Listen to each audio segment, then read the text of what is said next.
Olá, sejam bem-vindos ao podcast Júlio Porto. Hoje vamos bater um papo sobre dependência química. O meu nome é Felipe. O meu nome é Alan. E eu, tal do Júlio Porto. O tema abordado hoje no nosso podcast será orientação à família com dependência química instalada. Mas antes de tudo, Júlio, eu gostaria que você contasse para os ouvintes que ainda não te conhecem sobre sua experiência. Pois é, Filipão. Então, a minha experiência começou quando criança. Nós tivemos, eu, minhas irmãs e a minha mãe, nós tivemos um problema de dependência química na família com meu pai, pessoa muito boa, muito carinhosa, mas enfim, acabou sendo vencido, né, perdendo a vida em função da dependência pelo álcool. E eu sofri muito, isso me afetou de várias formas, e toda a família.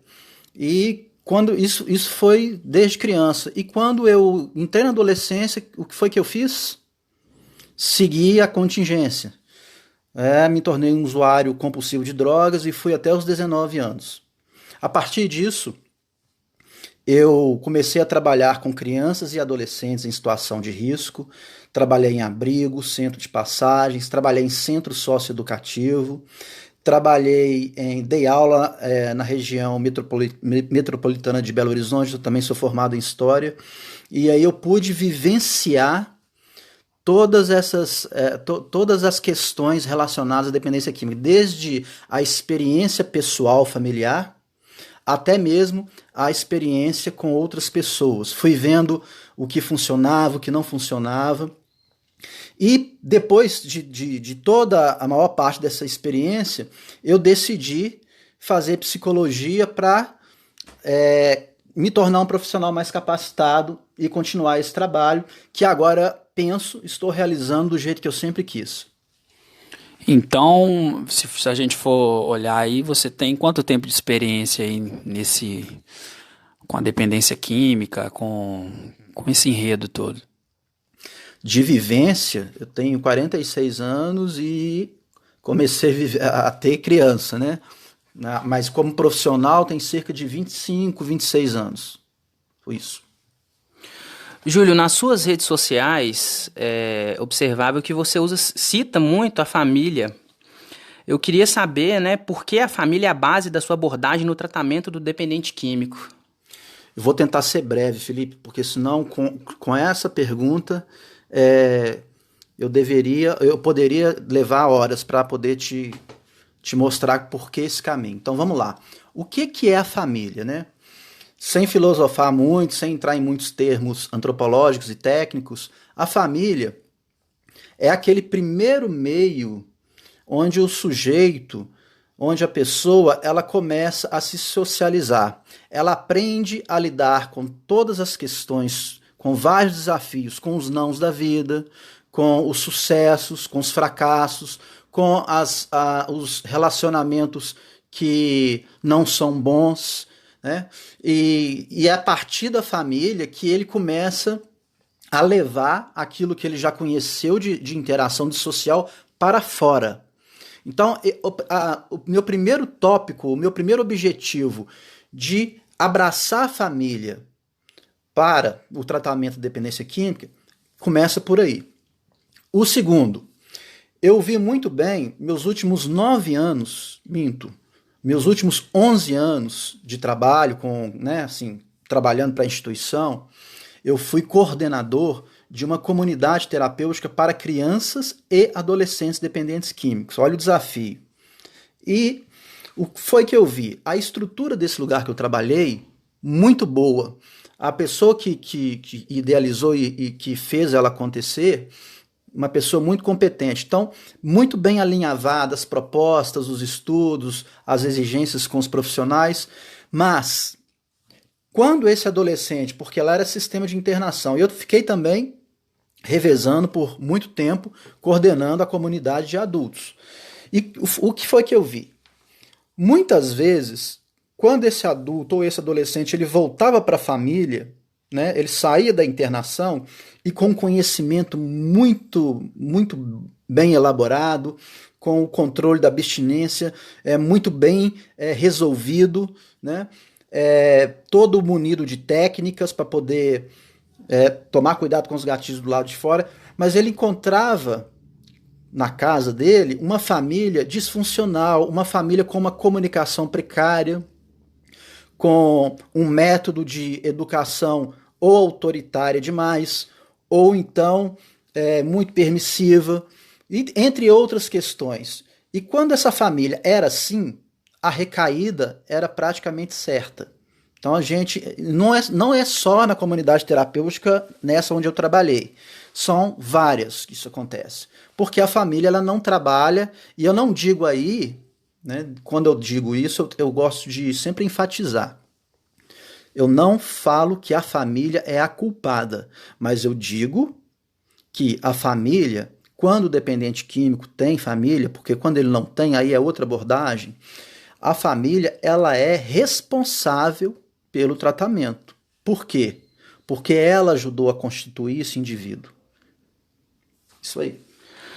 Você já está entrando numa outra questão que eu iria te perguntar, se a família ela também pode contribuir negativamente para o tratamento do dependente químico. Então, Felipe, isso aí já está muito bem fundamentado nas apostilas de cursos de capacitação de profissionais, família como fator de risco, como fator de proteção e como fator de prevenção. E a família, quando ela não tem, por exemplo, os papéis hierárquicos bem definidos. O que é isso? Papel hierárquico definido? É aquele pai que manda e pronto, acabou? Não, não é nada disso.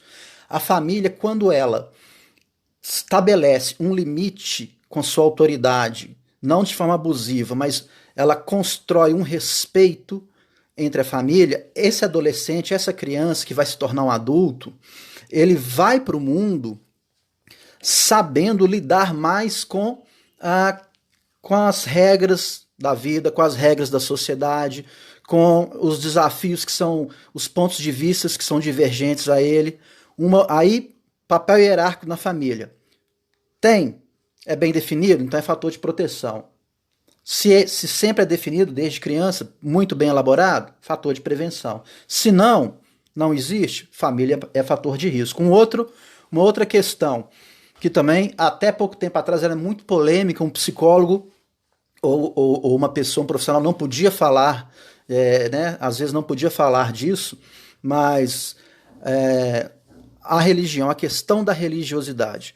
A família que não tem religião, mas ela é bem estruturada em relação a uma série de outros fatores, ela consegue, obviamente, equipar, munir esse filho, essa pessoa, esse homem, essa mulher, para se tornar mais forte em relação à resistência ao uso abusivo de drogas. Mas a religião ela tem um ponto muito interessante. Por quê? Tem momentos na vida em que uma pessoa ela não encontra, pode acontecer, né? Para não falar que sempre acontece, ela tem uma crise tão grande ou um problema, uma situação que ela não tem a coragem de compartilhar com um amigo, com a mãe, com o pai, com o afeto dele, seja consanguíneo ou não. E aí vai acontecendo aquela crise por dentro, que a gente chama no senso comum de crise existencial, um vazio, certo?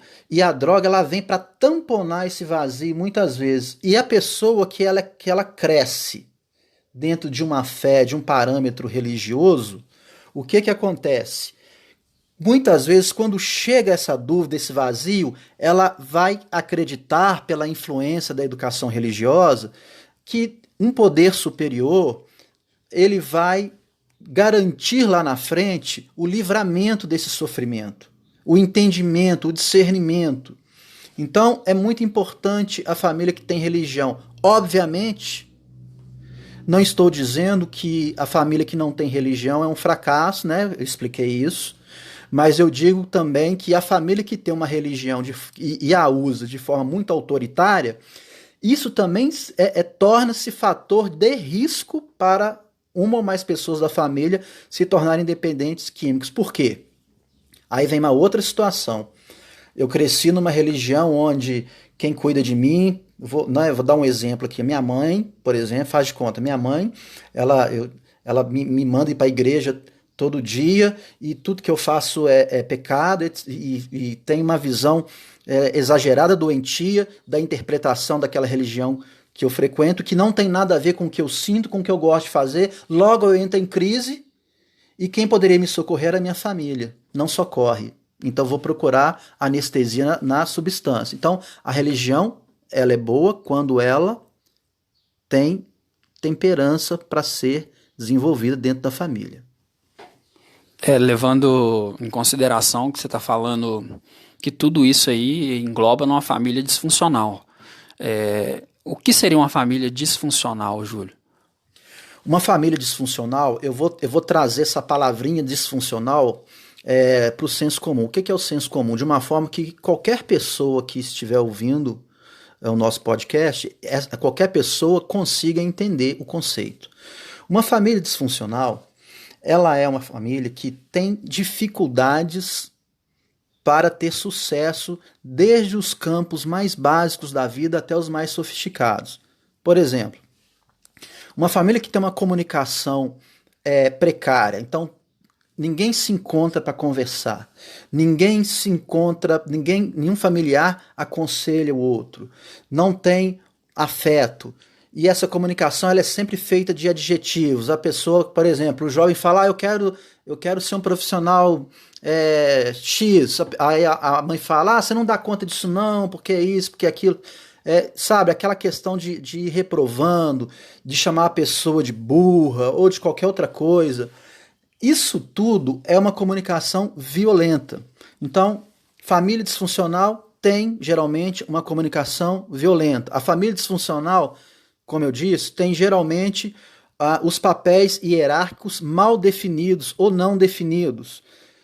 A família disfuncional, ela não tem religiosidade ou ela tem a religiosidade de uma maneira fanática. Vamos lá, continuando. A família disfuncional, ela tem ela tem um outro dependente químico na família, ou de medicação, ou de álcool, e aí a gente caminha mais. A família disfuncional, ela deixa de trabalhar princípios, eu vou chamar de princípios, que são fundamentais, e eu não falo isso com um discurso moralista de forma alguma, porque isso não é traço meu, ter um discurso moralista. Mas, por exemplo, resiliência, né? Quando o jovem ele cresce, ele se constitui, ele vai se formando numa família onde é trabalhada a resiliência. O que é resiliência? É a capacidade da pessoa superar as suas decepções, as suas derrotas, né? É a capacidade da pessoa, como diz, sacudir a poeira e continuar caminhando. Então, a família que não trabalha resiliência, ela é uma família disfuncional, ok? E por aí é uma série de questões. Mas, basicamente, o Alan, papéis hierárquicos não definidos, a questão da espiritualidade, da religiosidade, a questão da comunicação, a questão de valores e regras que são muito importantes. Aí eu sempre falo, para ninguém interpretar de forma equivocada o que eu diga, valores e regras não é botar de castigo, bater, etc. Não, mas estabelecer limites em consenso. Os limites eles têm que ser estabelecidos. A criança, o jovem que cresce sem limites, sem conhecer limites e regras, ele vai ter esse perfil, essa postura para fora da família, que a gente chama de sociedade macro. E aí como que vai ser isso? Será que ele vai se dar bem?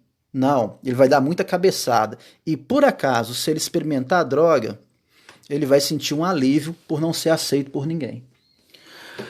Júlio, conversando, né, sobre esse assunto, um dependente químico também pode desenvolver a doença numa família não disfuncional, de repente por fatores externos, como amigos, oportunidades ou algo do tipo, ou a família disfuncional ela é preponderante no surgimento da doença? Felipe, excelente pergunta, ao mesmo tempo complexa, e eu vou tentar não ser prolixo para responder. Então vamos lá. A família disfuncional, ela colabora para que ela é um fator de risco, ela é um gatilho. Beleza. Existem Foi até bom você tocar nesse assunto, porque existem famílias funcionais, digamos assim, se é que tem uma família perfeita, e qual é e também qual seria o grau de perfeição, eu não sei exatamente, mas enfim. Existe a família funcional, a família que é mais organizada, digamos assim, e que vai ter o surgimento da dependência química, sim. Então, a questão não é culpar a família. Agora, em relação aos amigos, né? Por que será que a pessoa se torna um dependente químico? Será que é só porque ela sofre influência dos amigos dela? A dependência química, ela é complexa. Dentro de uma concepção de ser humano, que eu gosto muito de aceitá-la dentro do campo da filosofia, dentro do campo da psicologia, nós somos seres biopsicossocial. Você sabe o que é um ser biopsicossocial? É um ser que tem sangue, é um ser que tem carne e osso, é um ser que tem coração e é um ser que pode desenvolver doenças também. É um ser que pode ter um problema de hormônio, é um ser que pode ter um problema neurológico, que pode predispor ao uso abusivo de droga, ok? É um ser psico, porque cada indivíduo ele vai ter a sua forma específica de se relacionar, de entender, de interiorizar as coisas da vida. Então, você pode ter uma família, entre aspas, perfeita, mas um indivíduo, ele enxerga o mundo, a realidade psíquica dele, a realidade psicológica dele é de uma forma em que o mundo representa certos estímulos para que ele se torne um dependente químico. Então não depende da família, certo? E social, vamos lá no social. Nós vivemos hoje no mundo que o filósofo que morreu há pouco, Zygmunt Bauman, muito brilhante, talvez o último grande filósofo vivo, aliás, vivo não, porque ele já se foi, contemporâneo a nós. Ele fala muito do mundo líquido. O mundo líquido, por que líquido? Porque é um mundo onde os valores se desfazem. É um mundo hoje onde o que manda é o verbo ter e não o verbo ser. Eu tenho que ter, eu tenho que chegar na mídia tal e mostrar que o meu tênis é melhor. E mostrar que o meu discurso político é mais violento e humilha o do outro. E mostrar que o meu time de futebol é o melhor de todos, mas de uma forma opressora. Olha para você ver o que o Bauman falava, né? Que hoje em dia, e não dá para negar muito isso, as pessoas elas querem um relacionamento afetivo e elas ficam mais tempo preocupando com a seguinte questão: como é que eu vou fazer para terminar com ela ou com ele quando chegar a hora? E como que vai ser a minha próxima técnica? O que eu vou usar para conquistar? O que eu vou colocar nas mídias? E quanto tempo deve durar, hein? Em vez de pensar o que eu posso fazer para cultivar minha relação, para ser uma relação duradoura. Então, o social, ele hoje estimula porque as coisas, o prazo de validades dela acaba muito rápido. E aí vem a frustração. Isso entra muito naquela parte de você querer agradar mais o outro do que a si mesmo, né? Sim. E aí, Alan, são duas questões. Na verdade, eu quero. Quando eu digo isso, é porque eu tenho uma necessidade imensa em mostrar para o outro o self ideal, né? O que é o self, né? É a minha imagem. Então, o self ideal na psicologia, na psicanálise, é o ideal, aquilo que eu acho que eu tenho que ser, aquele cara brilhante, aquela mulher brilhante, aquele pai brilhante, aquele filho brilhante, enfim, o cara, né? Então, eu vendo isso, ou tento ser isso, só que o tempo todo, o ideal de ser o cara hoje, ele se desmancha, né? Ele se desmancha, e a competição tá grande. Agora, quando você tocou nesse assunto de viver mais em função do outro, você já toca num tema muito interessante que é um dos motivos pelos quais eu trabalho a família, que é a codependência. Eu não sei se vocês vão trabalhar essa questão comigo mais adiante ou já posso aproveitar o gancho para entrar. Eu acho que a gente podia fazer um podcast mais pra frente só sobre codependência. Tudo bem. Olha só, Júlio Porto, numa passagem do nosso podcast você citou a palavra doença, certo? Eu gostaria de saber, e creio que é dúvida de muitos dependentes químicos e familiares de dependentes químicos, a dependência química ela é uma doença ou uma condição? E quais doenças você pode desenvolver em decorrência da dependência química? Felipe, se eu responder uma e não responder a outra, você me cobra de novo aqui. Se eu me perder em relação às suas perguntas. Perguntas boas que me dão incentivo e vontade de ficar falando. Então, a primeira pergunta, é uma doença? Olha, a dependência química, ela é considerada uma doença. Ela é doença. Ela está lá no manual estatístico de doenças psiquiátricas internacional. Né? Às vezes ele muda, DSM-4, DSM-5, ela tem um CID, ela tem um código e que caracteriza, mas são diferenciados. Eu não estou com o manual aqui agora para falar todos para vocês, então não vou tentar lembrar para não pagar mico, porque a dependência química, pelo que, associada ao que, né? Mas ela é doença, ela é reconhecida pela ONU, mas tem uma questão. Como é que você sabe que você é doente, dependente químico? Como que você vai saber? Então se ela é uma doença, eu posso ir num laboratório, eu vou lá no laboratório da minha cidade, eu vou pedir um médico, estou desconfiado do meu filho, eu vou lá, fulano, você vai lá fazer um exame de sangue ou um DNA para saber se você é dependente químico. Não rola. O máximo que eu vou conseguir saber, que o exame vai me dar, é há quanto tempo, aproximadamente, a pessoa vem usando droga, se a pessoa usou droga nos últimos tempos ou não, dependendo do exame. Mas o que comprova a dependência química é o exame clínico, é a observação. Então eu vou falar muito rapidamente para vocês, mas de forma que dê para entender, vou falar de forma pontual. O que caracteriza?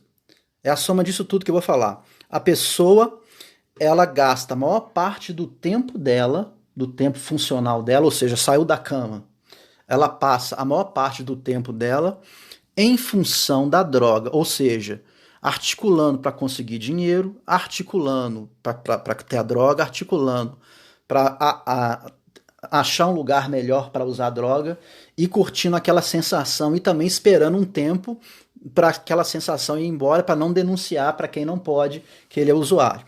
Outra característica, a pessoa começa a abrir mão de questões prioritárias, de eventos sociais, por exemplo, entre ter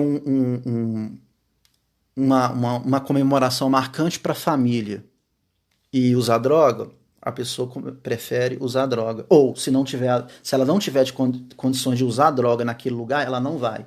Certo? A pessoa começa a se envolver com questões que dão consequências e mesmo assim ela continua, por exemplo, questões legais, acidente de trânsito, com traficantes, etc.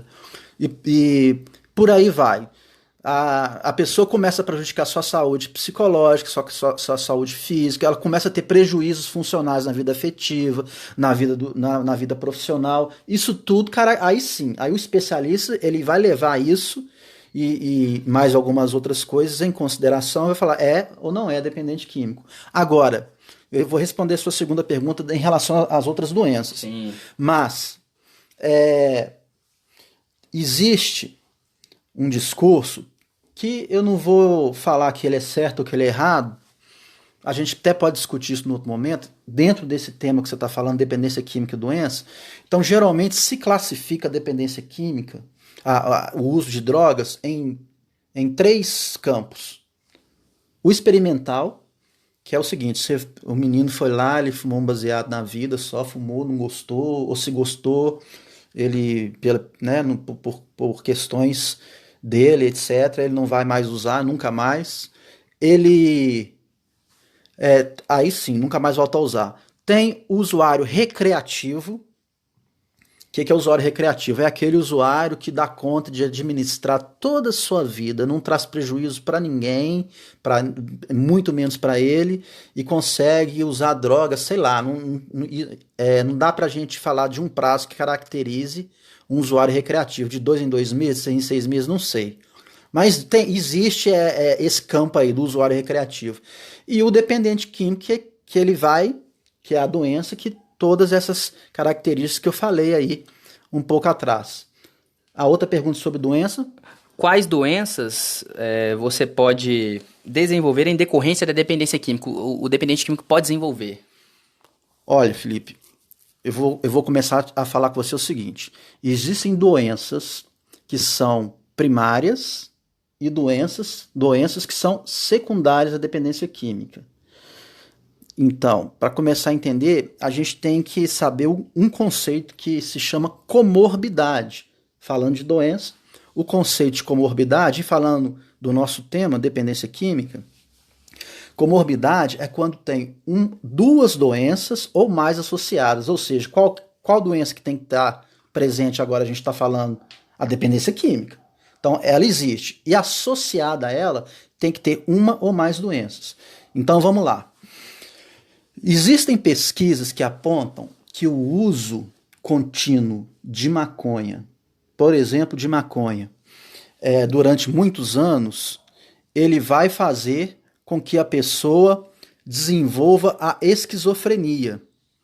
Ou desenvolva assim, ela tem uma predisposição a desenvolver esquizofrenia e talvez ela nem fosse ficar no prejuízo emocional, ser disfuncional pela esquizofrenia, mas a maconha abriu a porta de algo que já estava guardadinho ali, certo? Existem muitas pesquisas, muitos relatos clínicos, muitos artigos e estudos de caso. Aí o que acontece?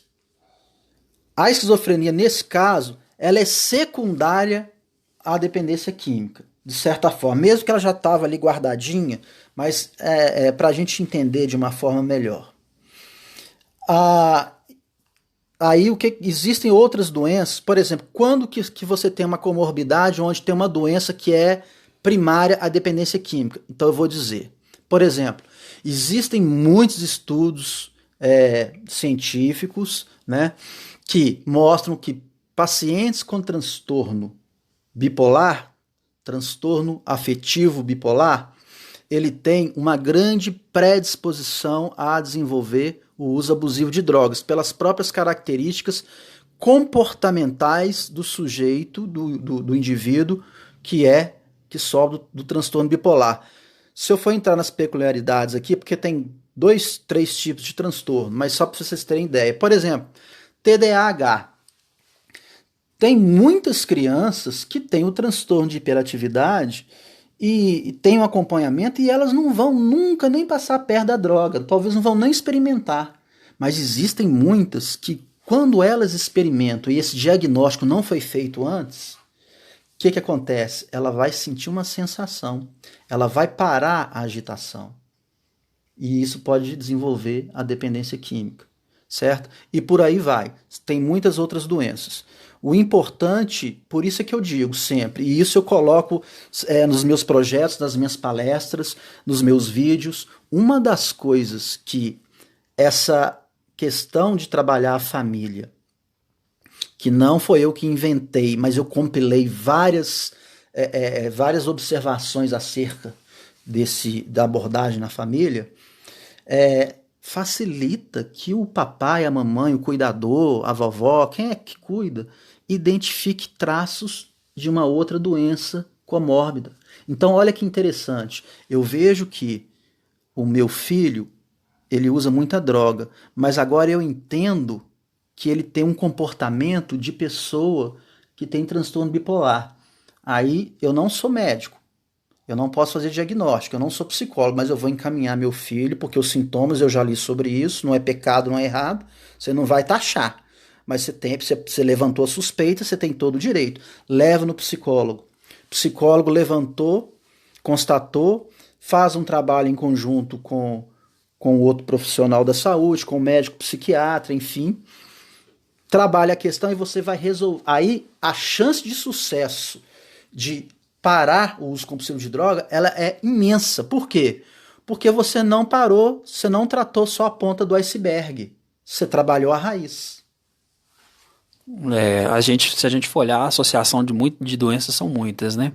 Agora, você citou um termo aí dos cuidadores. Por que você cita muito a mulher assim? Você foca muito a mulher guerreira, nos seus vídeos?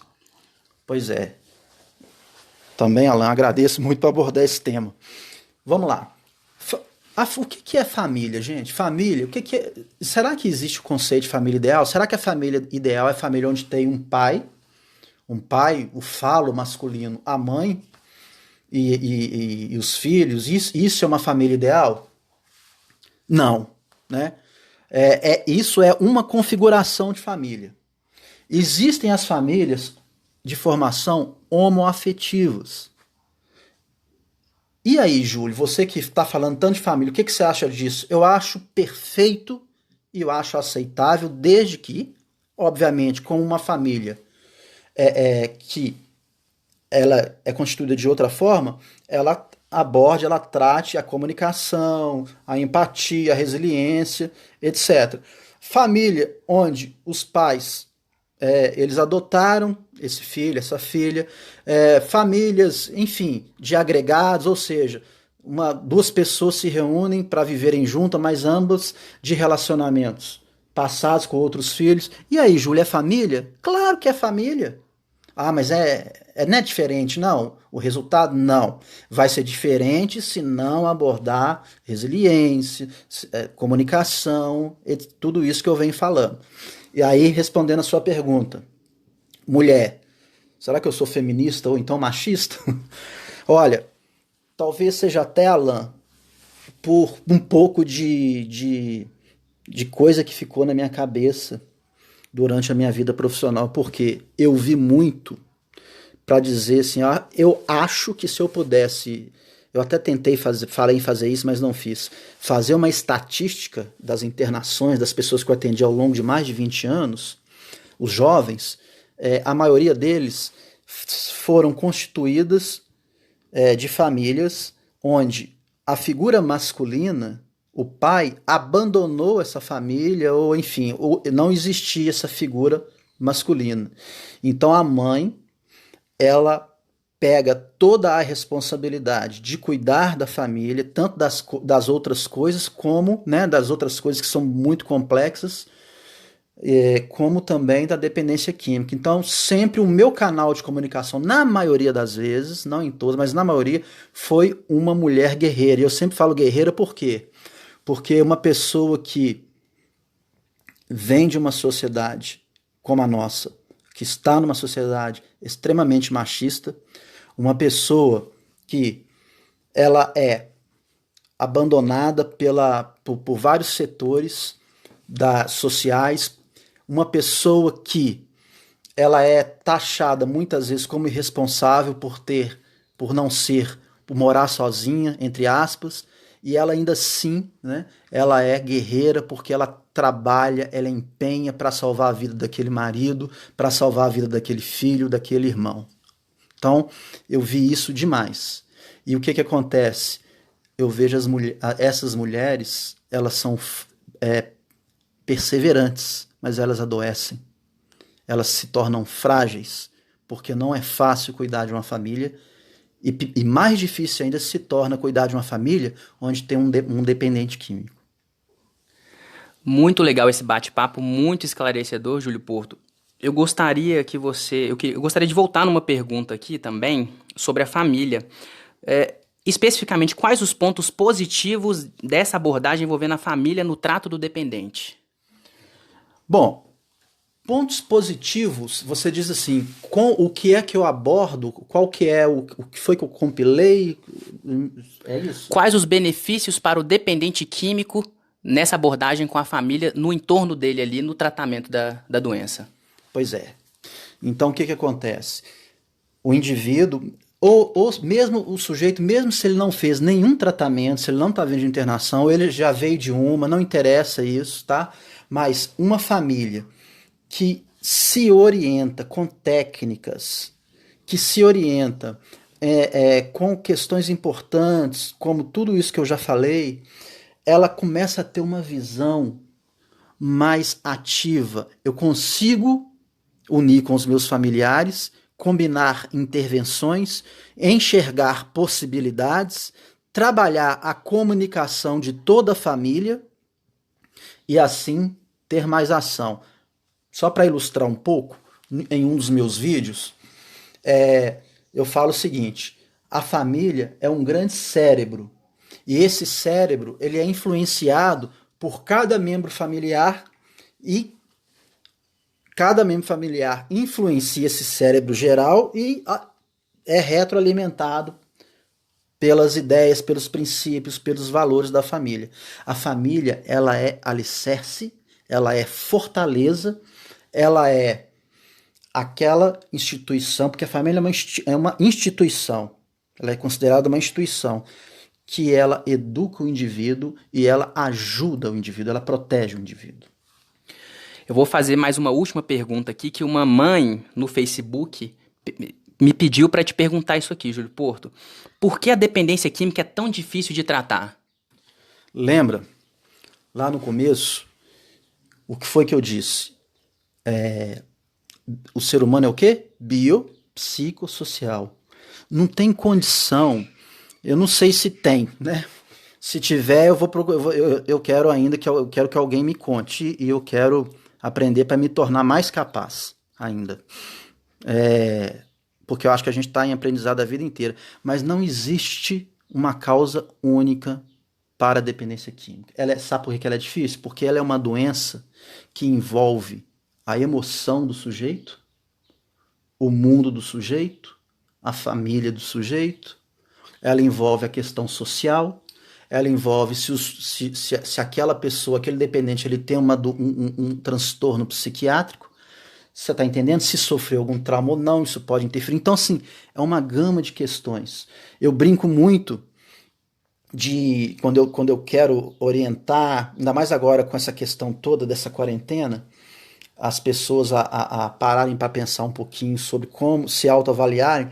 Eu gosto muito disso. Tem filosofias aí, fraternidades, que pensam mais ou menos igual. Eu acho bem interessante. Imagina, para responder essa mãe, tá, Felipe? Imagina que existem 3 mundos. Imagina, 3 mundos. O mundo do pensamento, que é um mundo onde o seu pensamento ele é desenvolvido e construído, certo? Existe um segundo mundo, que é o mundo das emoções. Você dá um nome só. Eu estou triste, alegre, depressivo, agitado, eufórico. Então, é o mundo das emoções. E tem o outro mundo, que é o mundo físico, o mundo concreto. É o mundo onde a gente recebe diretamente a intervenção do outro e de outros fatores do ambiente. O mundo onde tem carro, tem cama, tem relacionamento afetivo, tem problema com outras, né, com outros seres humanos, e tem alegrias com outros seres humanos. Então, para você tratar a dependência química, você tem que pegar cada um desses mundos e ver aonde está mais precário e precisa de mais trabalho para melhorar. Sem esquecer que um mundo desses danificado, os outros 2 também estão. Você está entendendo? O ser humano é isso.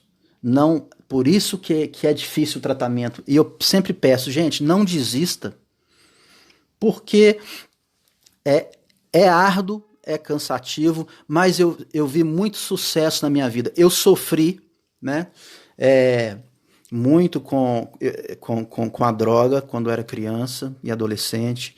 Eu fiz minha família sofrer. Eu vi jovens morrendo, eu vi famílias sofrendo, mas eu vi muita gente parando de usar e dando passos interessantes, passos de sucesso em todos os campos com a vida. Agora, não existe uma solução pontual.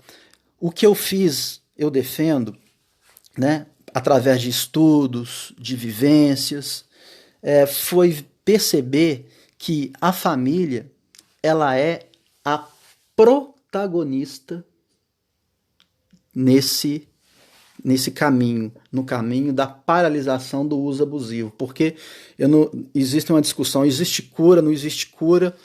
Eu não tenho essa opinião formada na minha cabeça, mas eu sei e já vi que pessoas que pararam pelo resto da vida, 30 anos parado, 40 por ter testemunho, 50 anos sem usar e levaram a vida até o fim, até sua plenitude, né? Sem voltar a usar substância psicoativa. Eu posso falar um pouco do protagonismo? Um minutinho? Pode. Tá. Porque aí você tocou você me fez lembrar.